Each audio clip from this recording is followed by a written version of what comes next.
Ano ang hinahanap ninyo? Ito ang tanong ng ating Panginoon sa mga alagad ni Juan Bautista na sumusunod sa Kanya.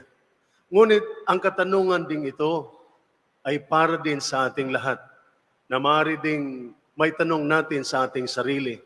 Ano nga ba ang aking hinahanap? Ano nga ba ang aking mga layunin at pinangarap sa buhay?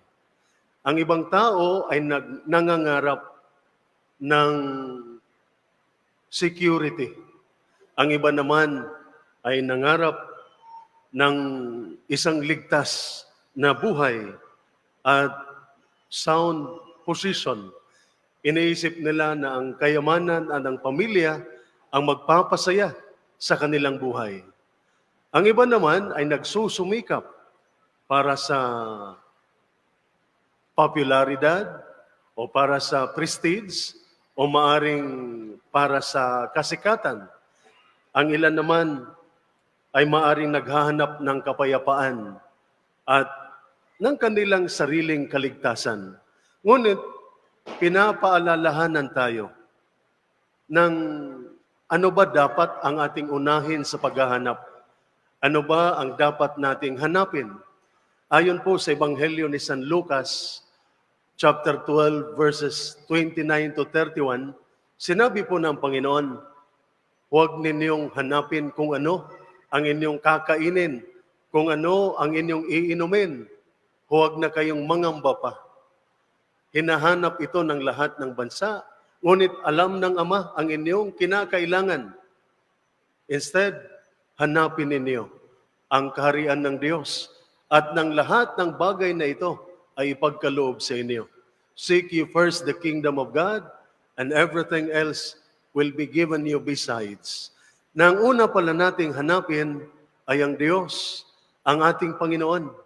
At saan po natin mahanap ang ating Panginoon? Nang tinanong sa Jesus ng dalawang alagad ni Juan, Guro, saan po namin kayo mahahanap? Saan po namin kayo matatagpuan? Saan po kayo nakatira? Saan po kayo naninirahan? Ang sabi ng Panginoon ay, pumarito kayo, halika, at makita ninyo. Ngayon, saan po tayo pupunta upang makatagpo at mahanap sa Jesus? Saan natin siya mahahanap? Una, mahanap natin ang ating Panginoon sa ating puso.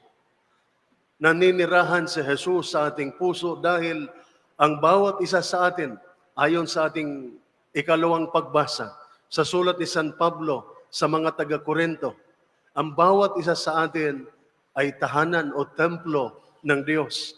Sabi ni San Pablo in the first letter of Paul to the Corinthians, chapter 6, verse 19, hindi niyo ba alam na kayo ay templo ng Diyos? Kaya yakapin natin, kilalanin natin ang presensya ni Jesus sa ating puso. Huwag nating ipagtabuyan, huwag nating paalisin, huwag nating i-disregard ang presensya ni Jesus sa ating puso sa pamamagitan ng pakikiapid. Yan po ang sinabi ni San Pablo in our first reading, that we preserve or our body is not for immorality but for the Lord. Kaya yakapin natin ang presensya ni Jesus sa ating puso. Saan natin mahanap ang ating Panginoon? Pangalawa, sa Eucharistia na ating tinatanggap sa banal na komunyon. Noong itinatag ni Jesus ang Eucharistia, noong huling hapunan, sinabi po ng ating Panginoon, ayon po sa sulat ni San Pablo, sa unang sulat ni San Pablo sa mga taga-Korinto, chapter 11, verses 23 to 26, ang sabi ni San Pablo, sa gabing siya ay ipinagkanulo, on the night that he was handed over, kinuha niya ang tinapay at pagkatapos niyang magpasalamat, pinaghati-hati niya iyon, iniabot sa kanyang mga alagad at ang sabi niya, ito ang aking katawan at gawin ninyo ito bilang alaala sa akin. Na ang banal na komunyon, ang tinapay sa Eucharistia, ay ang katawan ng ating Panginoon na ayon ni San Juan Bautista ang kordero ng Diyos na nag-aalis ng kasalanan ng sanlibutan. Kaya ang Eucharistia ay ang ating pagkain ng ating katawan at kaluluwa na nagbibigay sa atin ng lakas, kaligtasan at buhay na walang hanggan. Yan po ang sinabi ng ating Panginoon sa Ebanghelyo ni San Juan chapter 6 verses 53 to 56. Ang sabi ng Panginoon, maliban na kainin ninyo ang aking laman at inumin ang aking dugo, hindi kayo magkakaroon ng buhay na walang hanggan.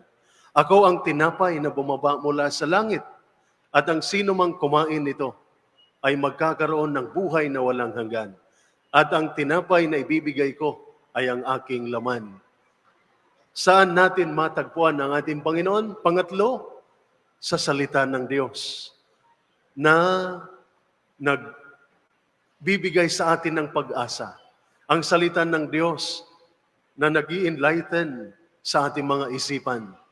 Ang salita ng Diyos at ang ating Panginoon ay mayroong perfect identification. There is a perfect identification between Jesus and the Word of God.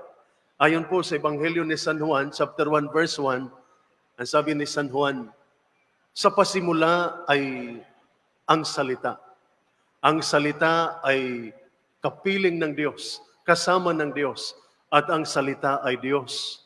And verse 14, sabi niya, at ang salita ay nagkatawang tao at nanirahan kapiling natin maliban sa kasalanan at nakikita namin ang kanyang kaluwalhatian bilang bugtong anak ng Ama, ang ating Panginoong Hesukristo, na si Kristo ay ang salita ng Diyos, who in the beginning was with God and who in the beginning was God, na si Jesus, ang salita ng Diyos na Diyos. Kaya kailangan nating basahin ang salita ng Diyos. Kailangan nating pag-aralan. Kailangan nating pagnilayan. At higit sa lahat, kailangan nating isabuhay ang salita ng Diyos. Saan natin matagpuan ang ating Panginoon? Pang-apat, matagpuan natin ang Panginoon sa ating mga kapwa. Lalo na ang mga nangangailangan, mga dumadaan ng mga paghihirap at pagsubok sa buhay, mga may karamdaman, mga mahihina, mga nasa laylayan, the least, the lost, and the last. Kaya nga, sa Ebanghelyo ni San Mateo, chapter 25, verse 40, ang sabi ng Panginoon, anuman ang ginagawa ninyo sa aking mga kapatid, lalo na ang mga maliliit na ito, ay ginagawa ninyo sa akin. Na ang ating Panginoon ay nananahan sa kanila. Na hindi po pala mahirap hanapin ang ating Panginoon. Kailangan lamang natin ang buksan ang ating mata ng pananampalataya. Buksan ang ating puso sa iba. At magkaroon tayo ng mapagnilay na disposisyon.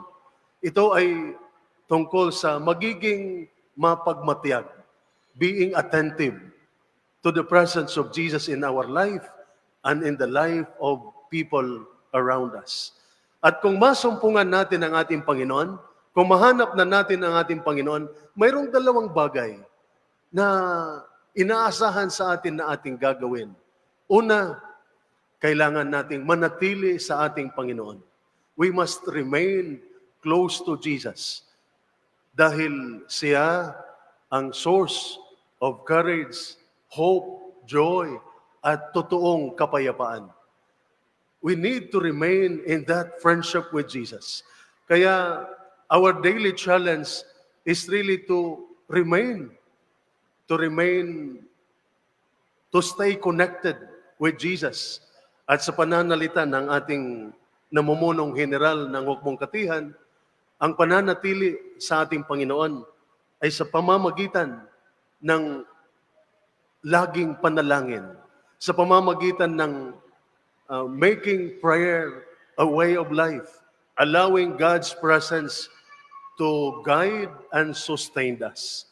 Pangalawa, inaasahan sa atin na ating gagawin, pag masumpungan natin ang ating Panginoon, gayahin natin si Juan Bautista at si San Andres, apostol sa mabuting balita. Ipinakilala nila si Jesus sa iba nang nakita ni Juan Bautista ang ating Panginoon na dumadaan, sinabi niya sa kanyang dalawang alagad, narito ang kordero ng Diyos. At nang marinig ito ng dalawang alagad, iniwan nila si Juan at sumunod ang dalawang alagad kay Jesus. At sila ay nagiging tagasunod o alagad ng ating Panginoon. Sa bahagi ni San Juan Bautista, yun ay ang katuparan ng kanyang misyon. Pointing out Jesus to others was the fulfillment of his mission. At ganun din si Andres, nang matagpuan niya si Jesus, ang una niyang hinanap ay ang kanyang kapatid na si Simon at dinala niya kay Jesus. At para kay Andres, yon ang kanyang ultimate happiness, to bring others to Jesus. And si Andres, iginugol niya ang kanyang buong buhay. He spent his whole life leading others to that friendship with Jesus.